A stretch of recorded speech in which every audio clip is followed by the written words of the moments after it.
Hello, guys. David Vose here. Oh boy, oh boy. I feel bad for all of you out there with the fog. No fog here. A little windy once in a while, but it's been nice. It's still beautiful, sunny weather here. So it's amazing, and I'm grateful for it. Hope you're having a wonderful day, friends. I want to talk about the moon. We've talked about the moon before, but I have some more evidence. I have some more interesting information for you. It's gonna blow your mind to smithereens. You're not gonna be able to believe the things you used to believe. This is crazy. More evidence is coming forth, friends, that something crazy is going down. It may have something to do with our moon. Is the moon a alien spacecraft? Are there individuals living on the moon right now? Well, there's some interesting reasons to believe that there are. The philosophers, all the way back to Plato and Aristotle and Pythagoras or whatever, um, even Newton and Galileo and Copernicus and these individuals talked about whether or not the moon and the other planets were inhabited. Some of them left the door open to yes, but it was a lot of speculation. There's not a lot of individuals saying, yeah, we went there and this is what we believe. But it does seem that they carried over some traditions from the Egyptians and from some ancient traditions, claiming that perhaps the moon was inhabited. But we get down to the 17th, would it be the 18th century, 1750 somewhere. We get this man named Emanuel Swedenborg, who was a scientist, a very, very amazing scientist who invented a lot of things, a little bit like Tesla. But he was also very eccentric and was spiritual and philosophical and probably into the occult. And he got to a point in his career where he became very spiritual and was leaving his body. And I guess kind of like these people in the government today that do the remote viewing. Well, he was astrally projecting and going all these places and meeting all these creatures. And he met the people on the moon. And he knew that there were individuals, very humanoid individuals, that lived on all the planets, and perhaps even the sun. This is interesting because this seems to be some kind of tradition in the early modern occult of the 18th century.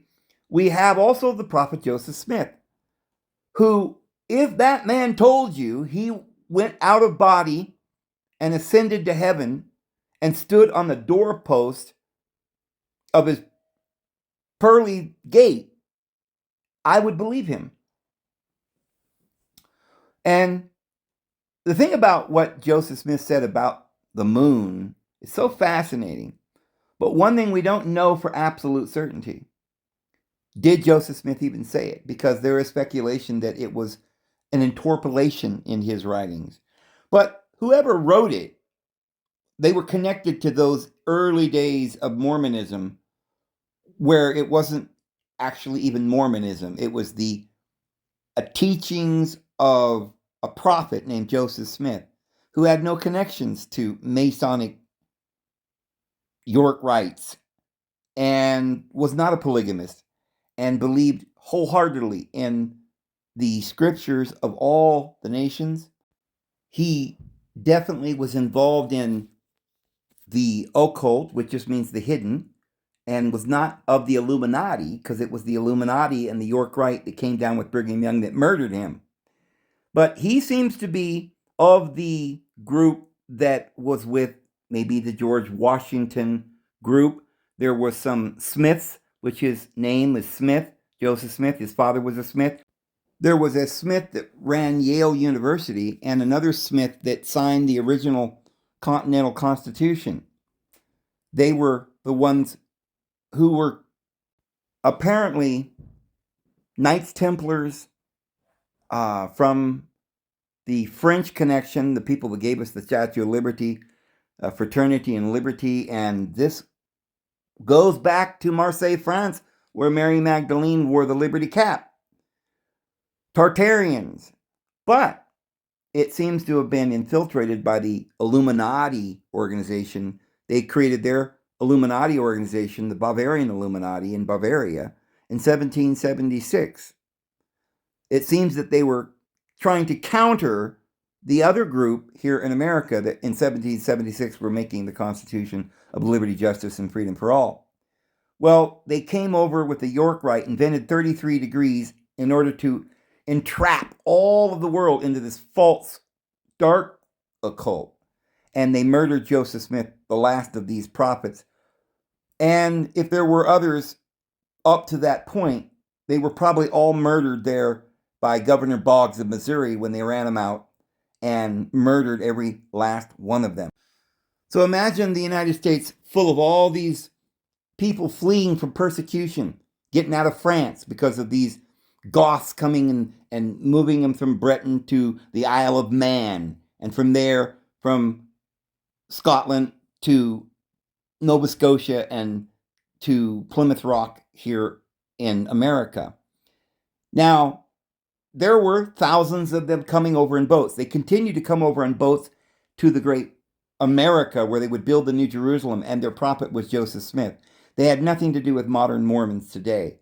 Brigham Young came in from the Gothic Bavarian Illuminati to infiltrate and to stamp out and to destroy. So they murdered Joseph Smith and all of his original family members and what they believed were prophets and seers and individuals who had this knowledge and who had been initiated into this original Knights Templars going back to Mary Magdalene. So they were all believers in Christ, very much, and mentioned Christ all the time, and were not the same as these satanic Masonic individuals today. Well, they were all murdered, and when they destroyed them in Missouri, they murdered them all. What was left went to Chicago, and then it was burned down. The ones who went to Salt Lake were all from the York Rite, from Brigham Young, and they were allowed to go there. It was a plan by the Illuminati to get this faction of their Illuminati over there into the West, build their Gothic Mormon temple, and now they control all the politics and the UFOs and the military out west and all these Area 51s in different places.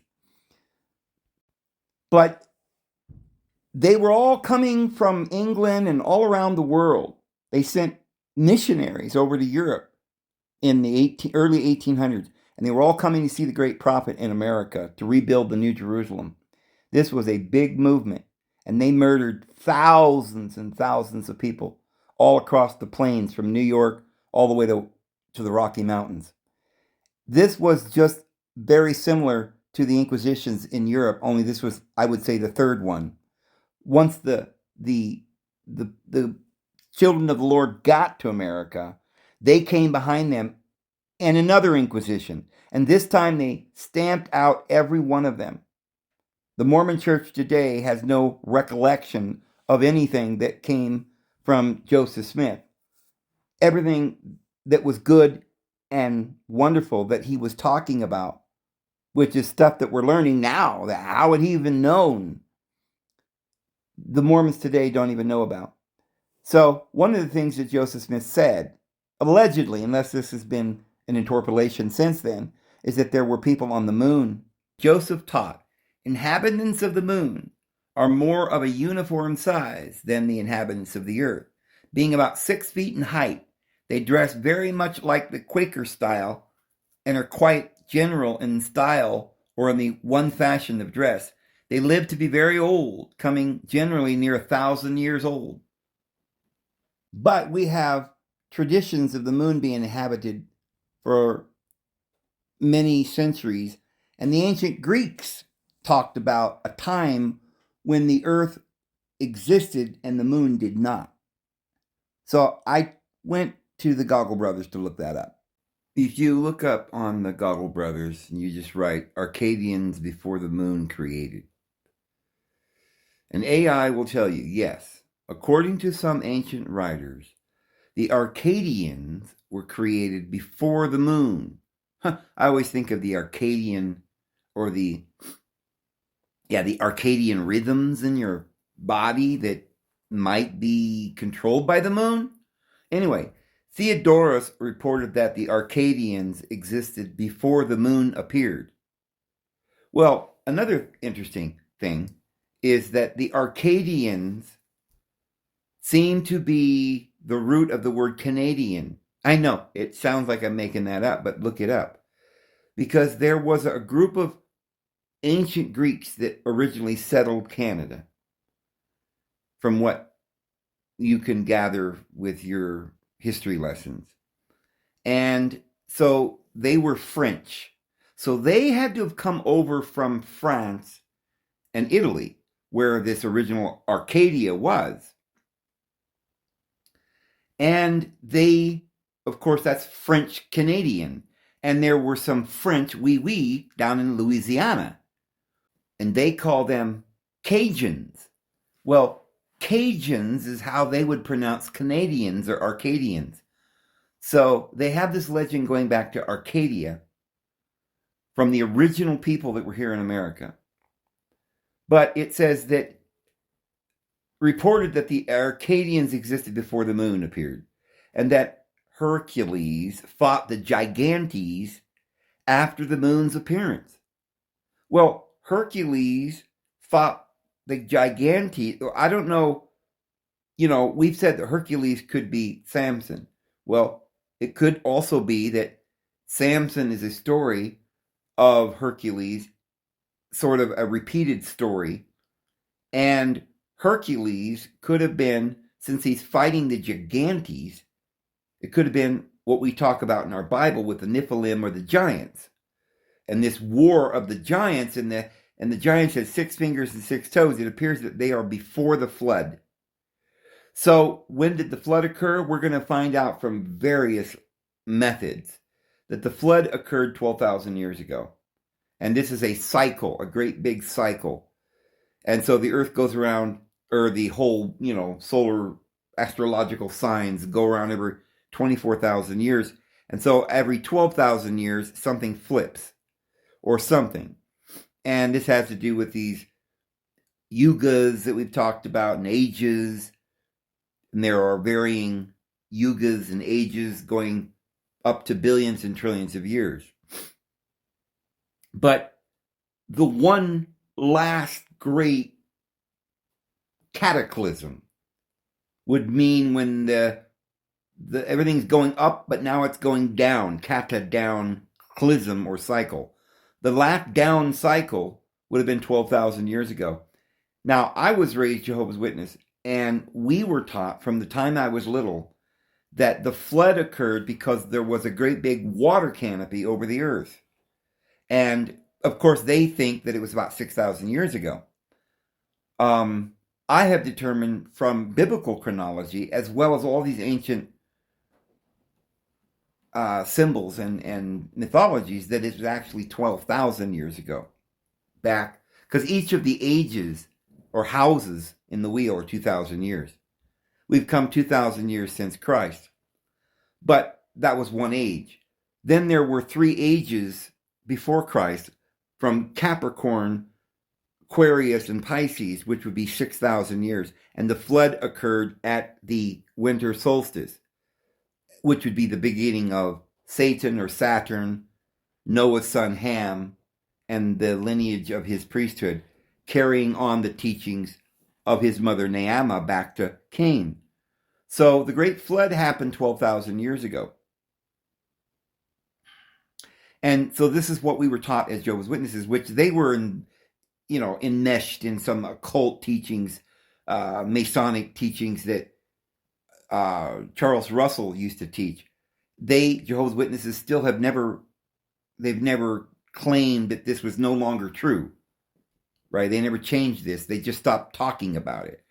But early watchtowers and books and pamphlets that Jehovah's Witnesses had taught that we came from Alcyone. There's a star in the Pleiades called Alcyone, and that's where Jehovah, his throne is, they would say. Well, they had a lot of occult teachings, but they taught this water canopy that made the flood. They never mentioned the moon, but according to many ancient traditions, when the flood occurred, the water came down, and it was precipitated by the arrival of this thing called the moon, which is not really a moon, but it is a spaceship, and we'll show you the evidence for that. But so they don't give a date, the ancient Greeks. These were people like Plato, like 500 or 600 BC. They were talking about the mythology and the traditions and the history that they knew about and talked about all the time, 500 or 600 BC. Today, we don't talk much about that. We're concerned with a lot of other things that's gone on since then. But in those days, they talked a lot about their history. They were Greeks. And they said that the Arcadia was their, like, where they began, where these Greek individuals, Peloponnesia or whatever it was, is where they began. And they have a lot of myths and kind of like creation stories and like, we have here in the West in our Bible. And so they didn't give a date, but they talk about Hercules fighting the Gigantes. So this is the same story that's in our Bible and it happened before the flood.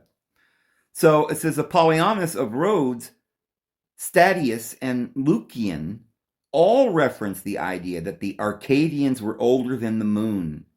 Plutarch mentioned that the Arcadians were the first men to come from the earth, along with the first oak tree. And Hippolytus referenced the legend that Arcadia was older than the moon. Lucianus said that the Arcadians believed they were older than the moon. The Arcadians were the ancient Greek tribe who lived in the central plateau of the Peloponnesus. They were known for their courage, military virtue, and endurance. The proselynos, or the ancient Greek, is the concept referring to the belief that the ancient Arcadians were a group of people older than the moon, Selene in Greek, or Selena. This aspect of the Arcadian identity was in opposition to the other groups inhabiting the Peloponnesus, who claimed to be descended from the Dorians. Now remember, the Dorians came from the city of Dor in Syria. This is mentioned in your Bible. Remember the witch of Endor? Well, En is part of the syntax. So it's a city at Dor. Now, the Bible connects that with where Samson went to Delilah and married her, and they joined their lineages. So Samson was both from Dan and Judah. And Judah and Dan were combined, in a sense, in that one child. So these Dorians in history have always claimed to be from the tribe of Dan, or the Tuatha De Danans. And so there were a tribe of Dan mixed with Judah, because Dan took the religion of Judah and Levi. There were Levites and Judeans with Dan always, the priesthood and the religion of Judea. And they took it to Syria, and so they began conquering the area. So we know that it was Dan because they changed the name of Tyre to Sidon. And everywhere that Dan went, he named after himself. All the way up the all the way up the Dnieper, the Donister, the Donbass, and the, so many rivers named Don or Dan. And then you get up to Sweden and Lundan and Dansmark. And all of these individuals you can readily see. I mean, all the way through the Old Testament, Dan went places and then renamed it after him. And this is one of his traits. It tells you that in the Bible. So these Dorians were considered to be like the most ancient of the Greek-speaking peoples. And they have their legends, the Greeks and the Romans, going back to Hercules, right? So they have their legends of marrying certain divine beings that really are stories about going back to Noah and Noah's children. So we know then this is all related.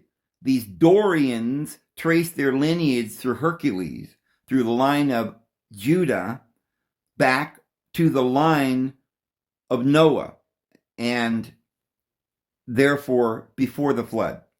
And so they're saying that after the flood, they were this little place called Arcadia. They were the first persons that arrived up out of the mire, right, and started civilization.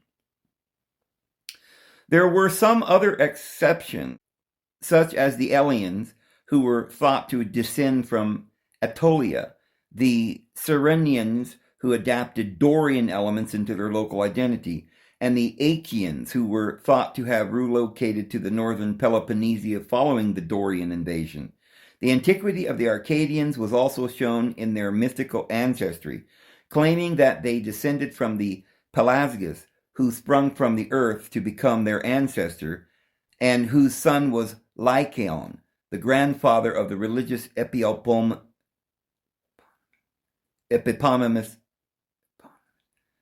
the religion's eponymous hero, Arcus. So, the oldest reference to the story of the Arcadians predating the moon is attested in the classical period from 479 to 323 BC of Greek history from the 5th century BCE historian Hippias of Rhegium. The fragment from Hippias is preserved in the latter 6th century CE work of Stephanus of Byzantium. The term is also applied by the 4th century BCE philosopher Aristotle, as well as Eudoxus of Cnidus and 4th century BCE astronomer and mathematician. And then there was an unknown 5th century poet also mentioned Prosolanius as an epithet of Pelasgus, the ancestor of the Arcadians. Borgude and Nielsen propose that this may have been the 5th century Theban lyric poet Pindar. So the idea that the Arcadians were older than the moon is also referenced in the work of later writers such as Apollonius of Rhodes, Statius, and Lucian. It is also worth noting that Plutarch mentions that the Arcadians shared a kinship with the oak tree, as they were believed to be the first men who sprung from the earth, already when the first oak was planted, further illustrating the great antiquity of the Arcadians as the peoples who preceded the moon. So when it says they were the first to spring from the earth, they're talking about after the great flood. So this dates it to when the flood occurred, which Plato and everyone's told us that it was a long time ago. And we know from various reasons, and the Great Pyramid and different things, is when the flood occurred, because the Great Pyramid was built before the flood about 12,000 years ago. But now, all the way on the opposite side of the earth, the ancient Tiwanaku culture in Bolivia also refers to a period when there was no moon. According to their accounts, the moon arrived between 11,500 and 13,000 years ago. Well, I'll be darned. There's your 12,000 years. And so it's documented now by many, many individuals in ancient time, whether from the Greeks or from the opposite side of the world in Bolivia. Now, one of the things that the historians would say about 12,000 years ago is, because they're not necessarily following biblical scriptures. Historians or archaeologists would tend to just say something like, well, that's when the dinosaurs disappeared. This is called the Younger Dryas period, where something like a cataclysm, they think maybe it was an asteroid that hit the earth or some great conflagration because we had this great flood, right? Some destruction of the whole world. That's when the dinosaurs died. So look at this. It says, Secrets of the Moon, Unraveling Its Mysteries. What thoughts run through your mind whenever you look up at our beautiful white moon hanging there in the night sky? Do you simply accept it's there and not give it more than a passing thought? Or do you perhaps marvel at the pockmarked white surface and romanticize about those heroic Apollo astronauts standing up there all those years ago? You might also wonder at the effect it has on our own planet. Consider how the moon causes the ebb and flow of the tides around the world. What you might not realize, however, is that as you stare at the moon, is that it is in fact one of the strangest and most mysterious objects in our solar system, if you believe in solar systems. Despite its being humanity's constant companion throughout all of the recorded time, the moon remains a mystery that no one can explain. Science has been unable to explain how the moon was formed. It's unusual. The orbit, its distance from us, its density, its composition, even its structure. You might be amazed to learn that these are still unanswered questions. I know. You think NASA would say, oh, we know what the answer is. We've got all the answers. They usually say they know everything, but they admit. Now, I wonder why they're admitting to not knowing something, and I'll explain why I believe it is. Because part of the story that I'm about to tell you is information that you can get off the internet, off the Goggle Brothers search engine. They only allow you to read what they want you to read. They're carefully crafting the story. Although they are trying to lie to you, they are also telling you truth. Because some of what they tell you is what they know, is what they have learned from tradition and history. And they have a lot of think tanks. People sitting around in little circles studying and reading, and they got all kinds of things. They've got remote viewers. They're claiming to go see the moon and come back and tell you what it is just from visions. They did this before they supposedly went to the moon. They've got groups of people studying aspects of history or science, coming up with answers. But how they use the answers, it isn't necessarily to find the truth, is it? Some of these individual scientists may be trying to find the truth, but they're being used and financed by bigger fish in the sea. And those people are trying to find excuses or fairy tales to believe in, just as every organization does, trying to find proof that they're already right. Yeah, maybe they're trying to find proof that they are the boss, and they have the right to this technological future. It is just part of the universe. That way out there's these civilizations and technology. It's part of the universe. Technology is not part of the universe because we need to find that the truth is within us already, that we are perfectly made and do not need to improve.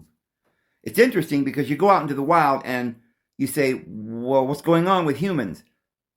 If we are from this planet, this is our home, and we evolved with it, wouldn't we have evolved with clothes on? Like the other animals. They all evolved. Why is it that we evolved with bare naked butt cheeks?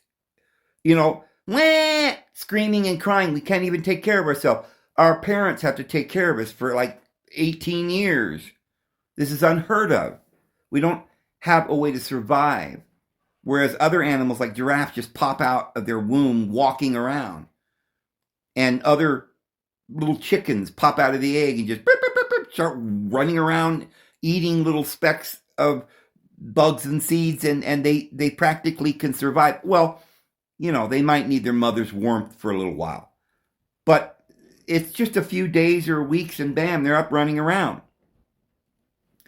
acting like they're adults.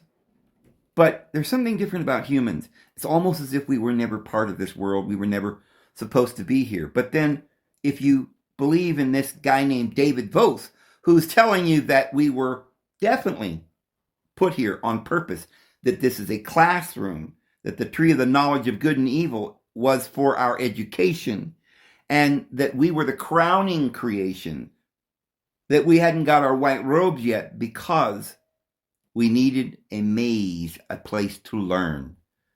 a place to be incarnated. But we had to choose. We had to make the decision. We made a contract.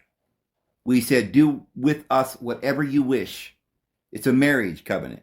But you need to feed us and take care of us. And then we'll enter into your covenant. And you can punish us and discipline us and put us to death. Because it's going to be a hard taskmaster. But it is necessary that the whole creation groaneth in pain together until now, waiting for the revealing of the freedom of the sons of deity. So we're waiting for the freedom, right, which is the release by ransom from the body, according to the Apostle Paul. So we need a ransom to release us from this body, from this world, but we're not supposed to be here. We were only dropped into this hell to learn, because we learn by the things in which we suffer. So, if it was planned, then human beings are planned to change. We're going to one day put on a change. We're going to get a white robe. And it's temporary, this world. So it was made as a little home for us to learn where evil can occur, where good and bad can occur, and we have to choose. Well, when then did this whole thing change?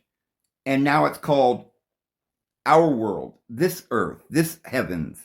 Because there was a heavens of old that were standing outside of the water, and an earth of old that was destroyed by water, that those people in them days experienced. And so to now, we are waiting for a new heavens and a new earth wherein dwelleth righteousness.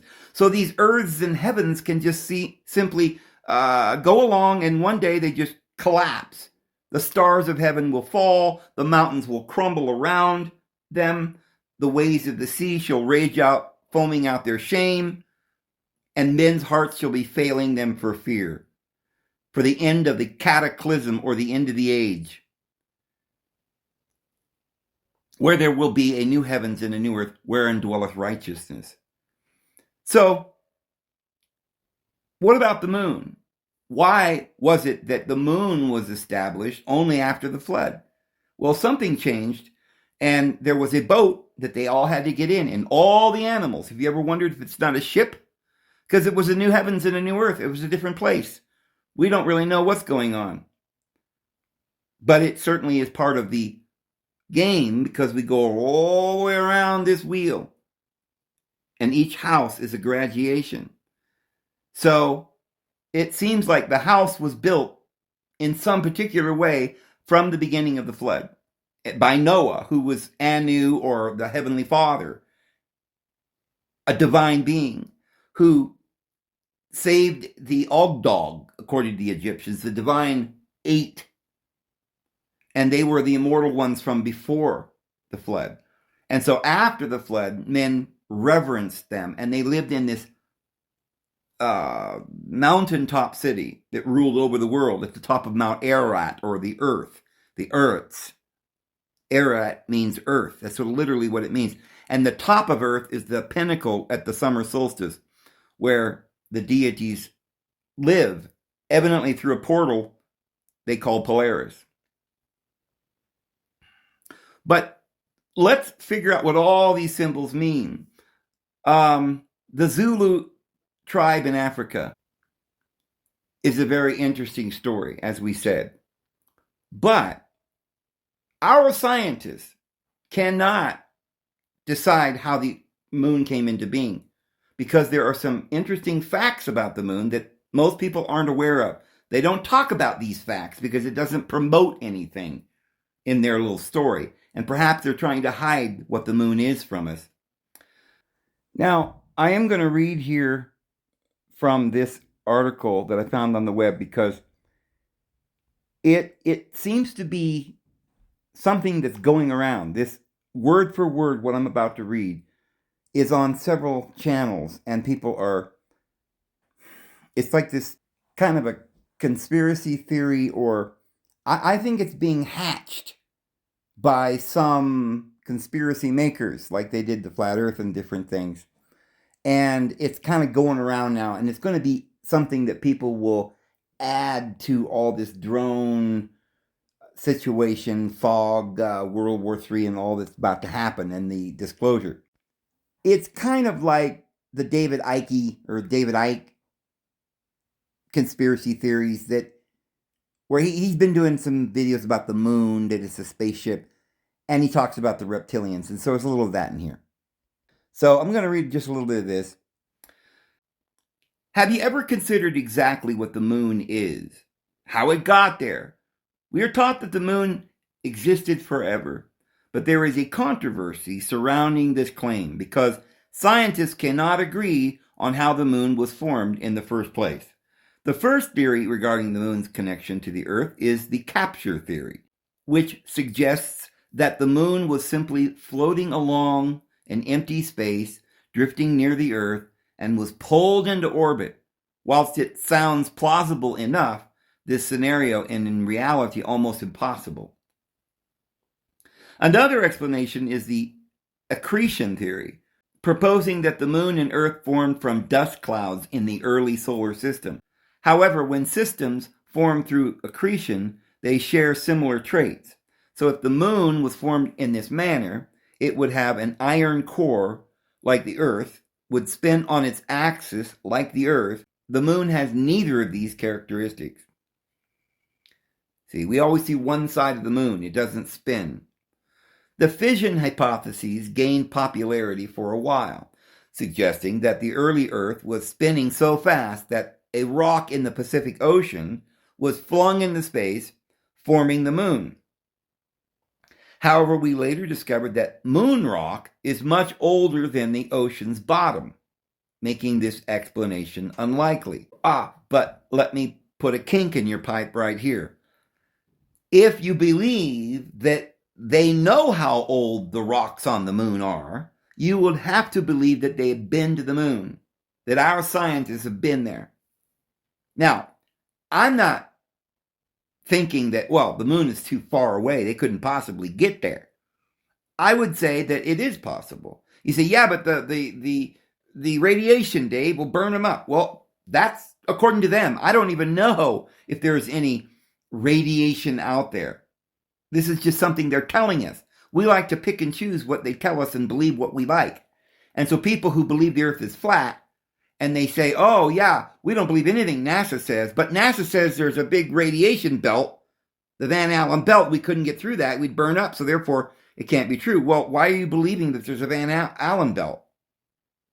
We don't know that there's a Van Allen belt. We don't know how far the ozone goes up. Maybe it goes all the way past the moon. We don't even know if the moon is 240,000 miles away. So, all right, let's unkink this hose so we can get some breath and try to, skinny down this hole into the bottom of this abyss so we can see if we can find any other glowfish. The most widely accepted explanation is the giant impact theory. This is the one you were probably taught in school and will be most familiar with. According to this theory, a large object, approximately the size of Mars, they even know how big it was. Oh, they're so smart. Collided with the proto-Earth, and the debris from the collision coalesced to create our Earth-Moon system. Yet, scientists agree the conditions for this event to occur perfectly are so improbable that the odds of it happening are astronomical. Recently, a theory has emerged that combines all of these ideas. We'll just throw them all into a big pot and mix it around and drink that Kool-Aid. It proposes that a large object collided with the Earth around 4.5 billion years ago. Well, what are we even considering proposals for? You can't just guess on these kinds of things. So it hit the Earth and it vaporized it. This vapor, known as synestia, was rapidly spinning and formed a torus shape. The moon then formed on the edge of this torus. To clarify, a torus is a shape resembling a donut. In geometry, when a circle is revolved around an axis in three-dimensional space, it creates a torus. Well, if that's true, then why is the Earth a sphere? Huh? Oh, I don't know. I'm just being too, rational here, I guess. Or maybe irrational. Or perhaps I'm an empiricist and I'm looking for some actual evidence. However, when the moon rocks were brought back and studied after the Apollo moon landing in the 1960s and 70s, they created an even bigger mystery. Oh my. If you believe that there are stars, that there is a moon that is sitting up there, well, we see something, Dave. Yes, we see something. But what is it? Well, it's a planet like all the others. They're all round. You can't tell me that you know that. The other planets look like stars. They're white lights. For some reason we believe those are reflecting light, and those other stars are trillions of light years away, and they're big nuclear fusion contraptions, putting forth light, traveling through a vacuum of space where it's 500 degrees below zero. There's nothing moving. There's no matter creating energy. It's a vacuum. It's non-existent. There is no medium for which the light may travel. Sound travels through a medium. Bang! Vibrations. It's the only way that energy can be transmitted is through waves and reactions, harmonies, vibrations, because everything that is connected and communicating. And this is why the Bible talks about a 10-string harp. We're all going to get one. Those who attain unto that first resurrection. And that means there are 10 strings that need to be harmonized. All of physical nature can be harmonized by human mind. But mind only works in the idea of images. And therefore, the mind images the creation. And outside of that creation, there is no existence, because mind is the divine. So the moon rocks and the soil samples brought back from the moon are peculiar. On Earth, the newest rocks are found on the surface. And as you go deeper, the rocks become older. This is logical and evident. However, on the moon, the soil on the surface is older than the rocks underneath. And the surface rocks are older than the rocks beneath them. It's the opposite of what we observe on Earth. So the Earth has the old rocks at the bottom and the new rocks at the top.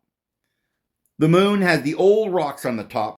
Not very old rocks are down at the bottom. So the ones on top are older. Maybe they're cosmic dust. So the moon itself isn't very old, right? Down below, there's a certain base where it's brand new, maybe 12,000 years old. But all the rocks on top of it got brought in from outer dust space, and they're very ancient. They're as old as the sun, they claim, if they've ever been there. The only way this phenomenon occurs on Earth is when we drill, dig, and mine, bringing older materials to the surface. But we can see this pattern all over the moon. If the moon had somehow been hollowed out, that's exactly what we would see. The older rocks would be on top, but that would be a totally unbelievable scenario. A hollow moon, wouldn't it? The list of anomalies doesn't end there. So if we could prove that the moon is hollow, then we would probably have to imagine that it was a kind of a man-made thing, like a ship. I'm going to show you evidence that the Earth was also man-made, like constructed physically in some man-made way. And we're going to look at the moon and see the exact same, what I will call beams and construction infrastructure that you can literally clearly see at the bottom of the ocean on this Earth. And you see the same construction beams on the moon. Just to give you a point here before we go, if you look at the moon, you notice that there's what I guess they say are craters, and then there are little lines from the crater all the way down halfway across the moon. These straight lines. They say they might be where at one time there were water in the craters, and then it sort of flowed down the crater, down the hill in a straight line. Well, why are they always straight? On Earth, there's jiggy-jaggy canyons, but these are perfectly straight. So then they say, well, maybe it's the lava flow. Okay, that would mean that the craters are lava. They're volcanic craters, not craters being hit from space rocks. But if the moon isn't being hit from space rocks, then where did all this space dust get all over the moon? Well, we do assume that there would be space dust and rocks coming in, but yeah, anyway, they claim that they can see pictures, they can focus in, and they can see where a rock has rolled down a hill on the moon and then rolled up a hill. In other words, they claim it was a rock that did it, but you could see that the rock went uphill, and that would be impossible. So we don't know what these strange stretch marks are. If you look at the moon, it almost looks like you're blowing up a balloon. You know, those big balloons that you blow up and then you bat them around. They're like, globes. Anyway, at the little nipple at the end, at the North Pole, it stretches and it makes these little lines. Perfectly straight lines, and that's exactly what it looks like. Like they made the moon by blowing up a big balloon made out of some kind of titanium, which we'll show you is exactly what the moon is made out of. It's titanium, one of the hardest known substances that are almost so rare on Earth we can't even... Some of the things and rocks that they find on the moon, they claim, are rocks that are not found on Earth. Here is the Earth. Look at these lines at the bottom of the ocean. Like stretch marks, don't they? Now, I've seen these lines so many different times. You've heard about how they've got cables strung all over the ocean bottom. And I thought, well, maybe they're cables, but I can't imagine those cables would be that big. Because I've measured those cables. Some of them are several miles wide and several miles high. But there's a lot of this stretch mark kind of thing going on at the bottom of the sea. And it does seem like certain roots, right? And kind of like, up on the moon where you'll have what looks like a crater and then there's lines going out from the crater. Well, you see a little of that here. See if I can find a good picture like that.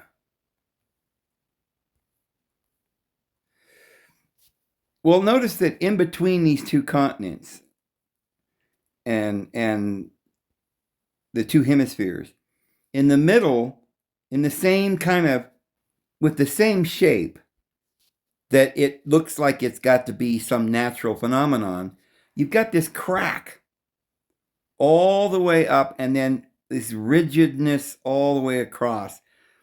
It's like the Earth is growing and cracking, and it's just creating these rifts and marks, seismic cracks with right angles, and there's some of them are very straight. Look at these lines. Definitely look like roads going to these ports. We've covered this all before. By the way, there's an underground city so vast it's the size of an entire continent, but it's a city. So we can find it here. Right off the coast of Costa Rica. That looks like a masonic square and compass or something. But it's just right by the Cocos Island National Park, Costa Rica. But if you look at that, it's absolutely man-made. And it's no question about it, some kind of a man-made roads and walls like a city. You can measure it. It's 100 miles by 100 miles. These big walls here seem to be 5 miles wide, and I think it's a mile or two high. And the whole, like I said, the whole thing is 100 miles by 100 miles. And there's like vents and various weird things on top.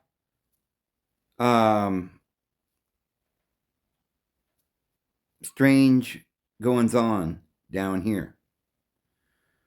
There's no question that this is a man-made. I mean, it's got the seashore sand, and carbuncles growing on it or whatever, but underneath the carbuncles of the sea, you can definitely see. And these tunnels, vast, wide tunnels, stretch all the way across the ocean in various ways. We've documented this before, where these lines go.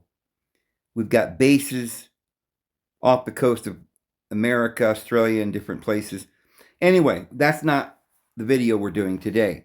But it's odd, and it almost could be seen as a structural beams here and there, or pipes, or cracks, or whatever this is, Look at the moon. And if you bring up the moon, you see what always looks to me like a big balloon that's stretching. And again, you see these stretch marks that you see on the Earth, all kind of funneling down to a big, huge, I guess what they call a crater. And it's very similar to the Earth. But on the Earth, it's at the bottom of the ocean, where I assume there was water for thousands of years. And so asteroids wouldn't slam into the bottom of the ocean with all that water on top of it. So I think that these lines that we have on the moon, that are very close to the lines we have under the water in the ocean, are either some kind of stretch marks because the outer surface can be expanded, or they are literally symmetrical beams. It is a structure, a large circular structure created and built by some human technical hands. That's just my thoughts when I look at the moon. It looks man-made. It looks like a very large blow-up balloon, or, they could have made it that way. A big kind of material that was able to expand, and as it expands, it makes stretch marks. And then, I don't know. I mean, it's easier for me to imagine that than if they took titanium beams and made a big circular spaceship. But I don't know. Either way, there's something man-made about it, in my opinion. So we'll get to that. But it says, you'll notice if you pay attention that the picture of the moon we see is always the same. Regardless of whether it's a crescent, half, or full moon, it's just sections of the same picture. The other side of the moon is never visible from the Earth, and thus it's been dubbed the dark side of the moon, making many people think that the moon never gets sunlight on that back side. Well, that's not true. When we see the moon, we only ever see one side of it. That's because, and here comes the next strange fact, the moon rotates on its own axis at exactly the same rate that the Earth does. This is known as being tidally locked with an object. The sun emits its light onto all sides of the moon as it rotates around, so there is no real dark side. But because of position and rotation, we simply never see the other side. The phrase dark side of the moon refers to space missions, where spacecraft can't receive messages from the dark side of the moon due to the moon quite literally blocking signals from the Earth. You see how they lied there? They pretended that they always meant that. Oh, the dark side of the moon doesn't mean it's dark on that side of the moon. It just means that we can't get communications because the Earth is in the way, or the back side of the moon is in the way, the front side of the moon. So if you're on the back side of the moon, you can't get signal through the moon. That's why they call it the dark side. That's a lie. They never said that meant that before. They've always said that the dark side of the moon meant that the other side of the moon was always dark, and that it was temperatures. I mean, you can go look this up to this day. I imagine you can still find this information, where they say that the black or the dark side of the moon is extremely cold, and that the light side of the moon's too hot. And so they were like, okay, then why did they land in an area where it was like the light side? Well, they claim they didn't. They kind of landed in the shadow area to get the right temperature or something. I don't know. But now they're saying, no, we never said that. Boy, oh boy, they're backtracking their steps for some reason here, guys. And this is a very intricate delusion that they're weaving for you. Because just like the drones and the swirly things in the sky and the fog and the 9/11 and all the other things, they're never going to tell you the truth. But they're going to let you keep thinking and exploring possibilities and talking about it. Perhaps they're the bad guys. Perhaps they're the good guys. Perhaps we're the bad guys. Perhaps we're not here. Perhaps we're never anywhere. We're just holographic illusions. They don't care what you think or what you... Even if you think about true aspects and you get close to the truth, for the rest of the world, it will just look like more fantasy speculation. So as long as the whole world doesn't figure it out, one little guy over here can figure it out, but if he starts getting out on YouTube and explaining his ways, they'll just demonetize him. There you go. So, to the best of our knowledge, humans never got to see the dark side of the moon until Apollo 8 circled the moon on Christmas Eve, 1968, and took lots of pictures, which have caused controversy ever since. Let's look at a few more strange facts. The typical planetary structures.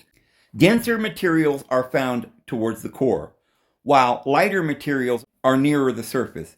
On the moon, this relationship is reversed, and no one has been able to explain why. The moon's surface is covered with asteroid impacts that have been occurring for billions of years, unless they're volcanic. One would expect the rocks around these impact craters to have varying ages, but there is a peculiar uniformity in their ages. The chemical composition of lunar dust is also highly unusual. If lunar dust is the result of billions of years of impacts, why does it possess a completely different chemical makeup to the surrounding rocks? Furthermore, despite the moon lacking a magnetic field, moon rocks are strongly magnetized. This contradiction still keeps our scientists up at night. While the Earth is estimated to be 4.6 billion years old, the oldest rocks we have found on Earth are much younger than that. In contrast, moon rocks are significantly older. Some have been dated back to the very beginning of the solar system, and some are believed to even be older. Uranium-236 and Neptunium-237 have been discovered on the moon.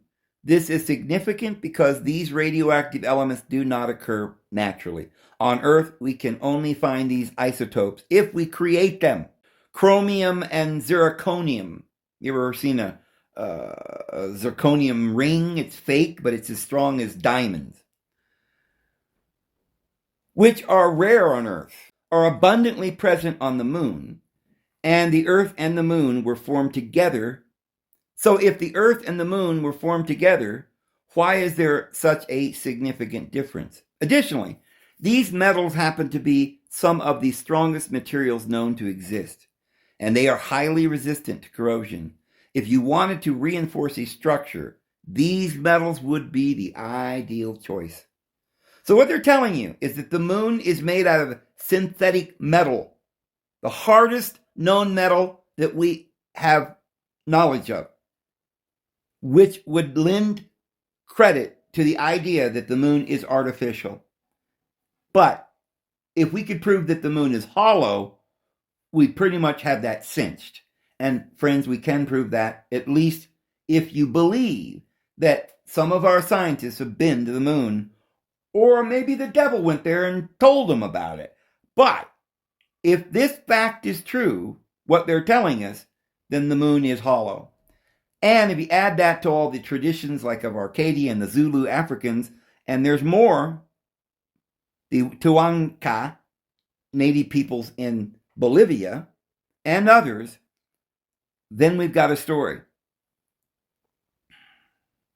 This structural reinforcement could also potentially explain why all moon craters appear to have consistent depths, regardless of their width. We would expect craters of varying sizes to have different depths. Larger craters would obviously have been created by larger objects hitting the moon's surface with a stronger force, and natural physics would suggest the resulting impact craters would be deeper than smaller, lighter impacts. But that's not what we see on the moon. All the craters are the same depth. Now, that one they might be able to find just from looking at the moon from Earth with telescopes. You could probably get a pretty good idea how deep the craters were. It says, if there is a resilient metallic shell just beneath the moon's surface, preventing further penetration. It's almost as if there is a resilient metallic shell just beneath the moon's surface, preventing further penetration. If there were instruments on the moon's surface capable of detecting seismic activity, we could test the hollow moon theory by intentionally colliding objects with the moon. And of course, we did just that. After returning to the command module, the Apollo 12 crew deliberately crashed their lunar lander into the moon's surface. That lunar lander looked like a pile of toothpicks hanging together with string. So I don't know what this is about, but they landed the moon lander into the moon's surface. Unexpectedly, seismic measurements revealed that the moon rang like a bell and continued to reverberate for over an hour. See, friends,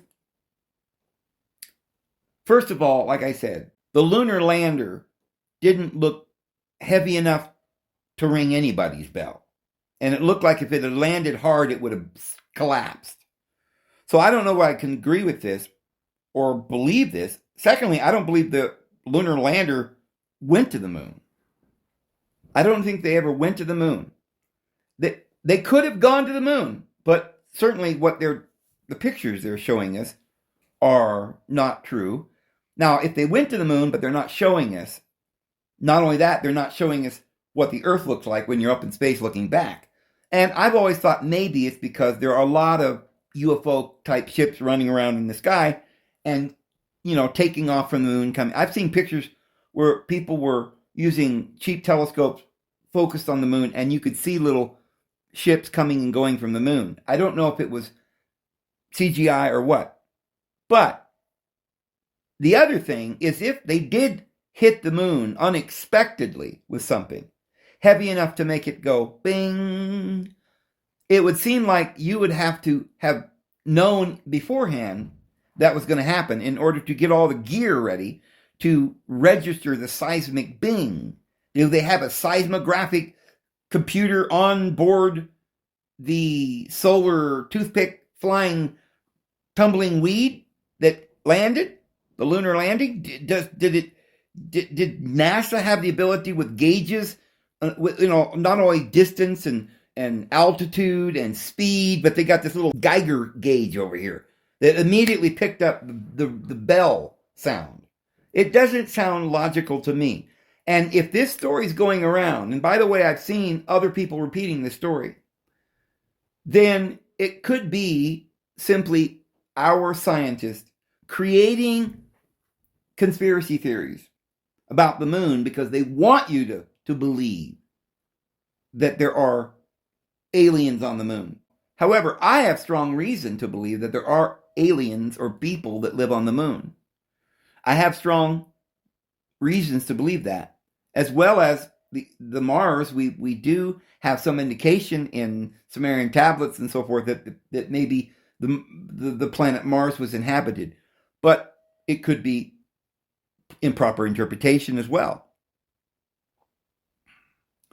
But it does say that it continued to reverberate for over an hour, and this occurred with a relatively small object compared to the moon's size. During the Apollo 13 mission, an even larger object was crashed into the surface. Okay, was it Apollo 13 was larger? Because what could be larger than Apollo 13 crashing into the moon? Because if it came off Apollo, it couldn't be larger than Apollo itself. So last time it was Apollo that hit the moon, the lunar lander, I guess, hit the moon. So this time, I don't know, was it Apollo 13 itself? But an even larger object was crashed into the surface. But it resulted in the moon ringing for over 3 hours, with vibrations traveling to a depth of 20 miles. Such prolonged reverberation does not occur on Earth. Remember, guys, the moon is like 1/4 the size of the Earth, which is huge. So the Earth is like 8,000 miles through the diameter, and the moon is like over 2,000 miles. So the moon's it's larger than most moons that they claim exist. The moon is the size of a small planet. So 20 miles down would be just still in the crust. So the moon, to be structurally capable of sitting there all these thousands of years, would have to be, it couldn't just be a little sheet of metal about an inch thick. The hull of the moon, or the balloon thickness, the outer shell, we could assume is about 20 miles thick or something, because of the way that it vibrated down through the crust. But they claim that the Earth's crust is about 20 miles thick. So it's about the same. And that the continents are moving. That inside the Earth, it's either fluid, or is it hollow too? Because there are theories about the Earth being hollow. If the moon is hollow, then is the Earth hollow? If the moon was brought here as a spaceship 12,000 years ago, then was the Earth brought here? Is Earth Noah's Ark? I don't know. Could it be Nibiru? I don't know. I'm just the messenger. So it says, on Earth, vibrations slow down as they move toward the planet's denser core. However, on the moon, the vibrations actually increased in speed at around 40 miles down. Probably because that's where it was coming to the edge, and then inside, below that 40 miles, it was hollow. Indicating the moon's interior is not only less dense, but potentially contains large, hollow cavities. Rooms,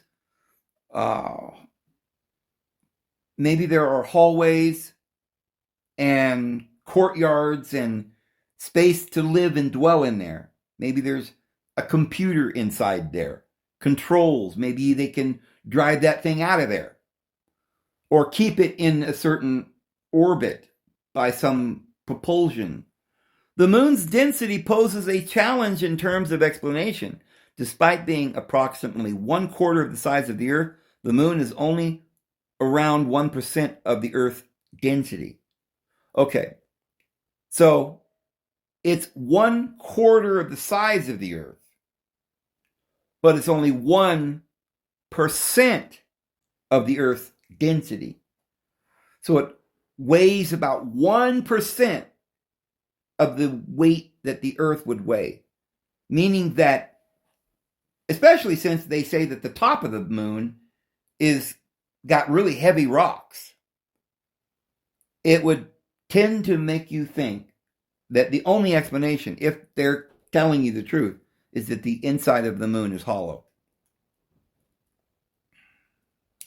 In addition to density, the moon possesses numerous characteristics and coincidences that are not observed anywhere else. It resembles a planet more than a typical moon, being 1/4 of the size of Earth. Nowhere else in our solar system, or any other solar system we have discovered for that matter, do we find a moon of such a size in comparison to the planet it orbits. Furthermore, the moon orbits much closer to the Earth than would be expected, and its orbit remains a mystery. It is the only object we have observed with an almost perfectly circular orbit. The moon's orbit is perfectly circular. We haven't seen this phenomenon in any other observed celestial body so far. Due to its nearly perfect orbit, size, and distance from the Earth, the moon appears in the sky almost the same size as the sun. This is what enables us to witness eclipses. Our distance to the sun is exactly 400 times greater than the distance to the moon, and the size of the sun is exactly 400 times larger than the moon. Could this, again, be more coincidences? I don't think so, but I don't even know if they know what they're talking about when they give us this information. I'm not going to just jump on the bandwagon, friends, and start shaking my tambourine. I'm sorry. Be like, yeah, rah, rah, rah, NASA's a go. We don't know. But anyway, so it says, when a sufficient number of coincidences accumulate, we might need to adjust our thinking and perhaps be a little more open-minded. In 1970, 2 Soviet scientists carefully examined all the evidence, and these intriguing coincidences, they arrived at what they considered to be the only logical conclusion. Acknowledging that their theory sounded implausible, nonetheless, they proposed that not only is the moon hollow, but it is also a spacecraft that traveled to Earth in the distant past. Far-fetched? Possibly. But again, possibly not. Every ancient culture on Earth possesses stories about the moon. As we delve back further into the past, these stories become less prevalent.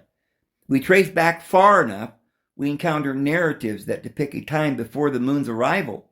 Roman and Greek authors in the 5th century BC share tales of the proselynes who resided in an area known as Arcadia. They claim to have existed before the moon graced the heavens, as we have already read about, friends. And are there any more such stories? What about our Bible? Does it tell that story? Well, we've just talked about the boat that Noah got in, landing on Mount Earth, right? Maybe it is telling the story, but we just have never been able to unlock its mystery. We talked about the Zulu tribe of Africa. Well, they talk about the moon being hollow, its occupation by an intelligent race of reptilian extraterrestrials. Yeah, right straight up David Icke. According to the Zulu belief, the moon was placed in orbit by 2 godly brothers. Oh, remember God has 2 sons, Enlil and Enki. The legend bears striking similarities to the beliefs of the Sumerians, who also recounted a tale of 2 brothers. And they are called the Anunnaki, who were extraterrestrial gods seemingly responsible for creating humankind, according to Sitchin's interpretation.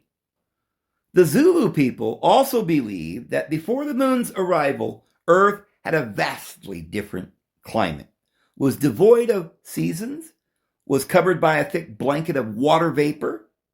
Today we now know the moon plays a vital role in stabilizing our climate. Without the moon's gravitational influence, the Earth's axis would wobble, resulting in the absence of consistent seasons and tides, and would result in the extreme weather events across the planet. The presence of the moon is crucial for sustaining life on Earth. You know, while we're mentioning this, we have to remember that that old Cliff High guy was mentioning some of this and claiming that the moon was probably some sort of ship. Now, it does seem that this is just popping up out of nowhere and people coming up to this idea all of a sudden, right when the drones are coming to attack us, and they want you to believe that there are some good aliens, and then there's some Elohim controllers. I think they're trying to tell us that the Elohim controllers are on the moon. And they're up there looking out this little glass window, like on the deck of Star Trek. And they've got us up on the screen. And they're watching everything we do, listening to our thoughts, and controlling our minds and our lives, perhaps as the machine that handles all the souls that leave the earth and they're recycled through this moon. And there are certain individuals that say they have found certain machines, skyscrapers, and towers on the moon which they theorize have to do with the moon's purpose for recycling human souls over and over again into the earth. And that these individuals that are doing this are evil. Well, this is a story that we find in the Nag Hammadi library. This is the story we find in a lot of traditions, which is that Satan, this is the story we have in the Bible. It was Yahweh, one of these particular sons of the divine being, Inki, Iya Inki, Ya, Inki, which is the Hebrew Anoki Yahweh. It's just a different way of pronouncing Iya Inki. He manipulated the genes or did something to create man in a different way than they had been before. Remember, the Bible says that Adam was male and female, made he them, androgynous. And they were perfect and they were good. But in chapter 2, Yahweh comes along and they're already created, but now he forms them from the dust of the ground and makes animalistic beasts, which is the zodiac, which is this archons that rule over us through reincarnation. And he cursed us and declared in his wrath, "You'll not enter into my rest." So the vapor fell simultaneously, resulting in a catastrophic global flood. There was increasing scientific evidence that this global flooding event did occur during the Younger Dryas period, 11,600 years ago, about 12,000 years ago. And cultures from all around the world have their origin stories and legends of great cataclysms and floods from that time that harmonizes perfectly with one another, adding to the mounting coincidences. The Zulu legend specifically mentions how the moon's arrival altered the tides and established the climate. It specifically mentions that. Remarkably, this connection between the moon, tides, the seasons was not fully comprehended by science until the 20th century. Yet the ancient Zulus managed to make this correlation. All these myths, legends, coincidences, and peculiarities regarding the moon gradually accumulate. Does it point towards a compelling theory that the moon is hollow, artificial, and was placed here by the intelligent beings in the distant past to calm the climate on Earth? Let's not get ahead of ourselves, though. Coincidences and myths alone do not constitute proof. To strengthen our case with concrete evidence, we need to examine recent moon activity. Fortunately, such evidence exists. Current scientific knowledge tells us that the moon is a cold and lifeless celestial body, devoid of atmosphere, with no seismic activity for millions of years. Its core, unlike that of Earth, lacks warmth. Nevertheless, despite being deemed a lifeless world, the moon exhibits an astonishing amount of activity. On March 7th, 1971, a cloud of water vapor materialized on the moon, covering an area of 100 square miles and persisting for 14 hours before dissipating. The moon is not expected to have an atmosphere, yet for those 14 hours, it did. In fact, over the past century, 6 astronomers have independently documented a glowing mist in the crater known as Plato. Plato? The mist has remained consistent in the same crater across many years. Boulder tracks are also observed all over the moon, which is a perplexing phenomenon in itself. How do large boulders roll for miles and then ascend up a hill, as we see in numerous NASA photos? Additionally, since the days of Aristotle, astronomers have reported witnessing strange lights on the moon's surface, sometimes visible to the naked eye. NASA even recorded 570 sightings of unexplained light flashes on the moon between 1540 and 1967. Sightings of these enigmatic lights persist to this day.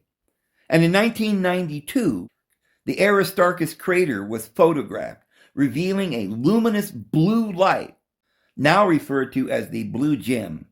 Earth-based telescopes have observed this anomaly every few years since. Some have even speculated that it could be a fusion reactor. These occurrences of mysterious lights and mists happen with such frequency that they have a name. It's called transient lunar phenomenon.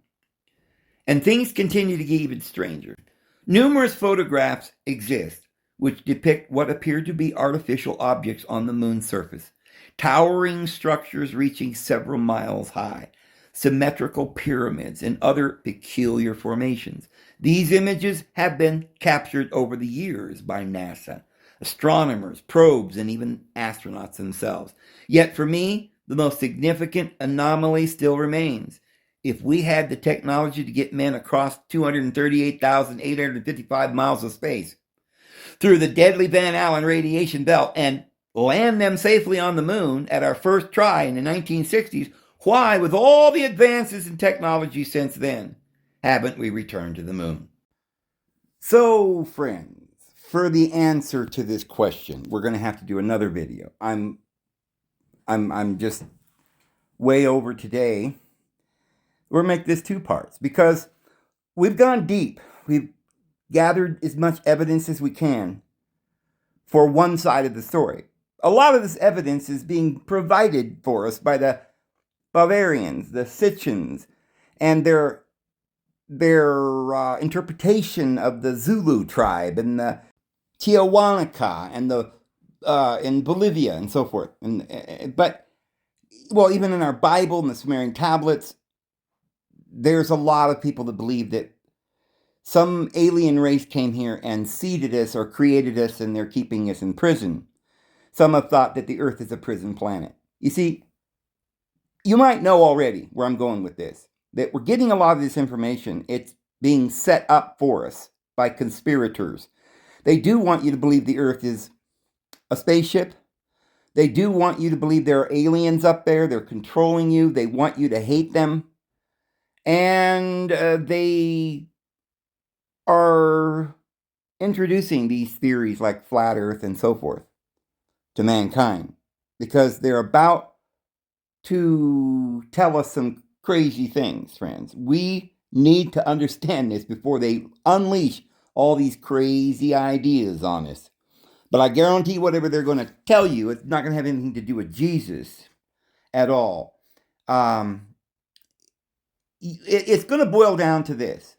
Do you believe that the universe was created by human hands?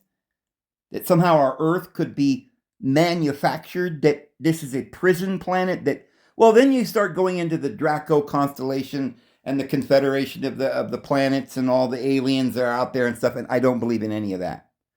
So we're going to do another video in the series to try and explain the real truth about the moon. We haven't even scratched the surface, friends.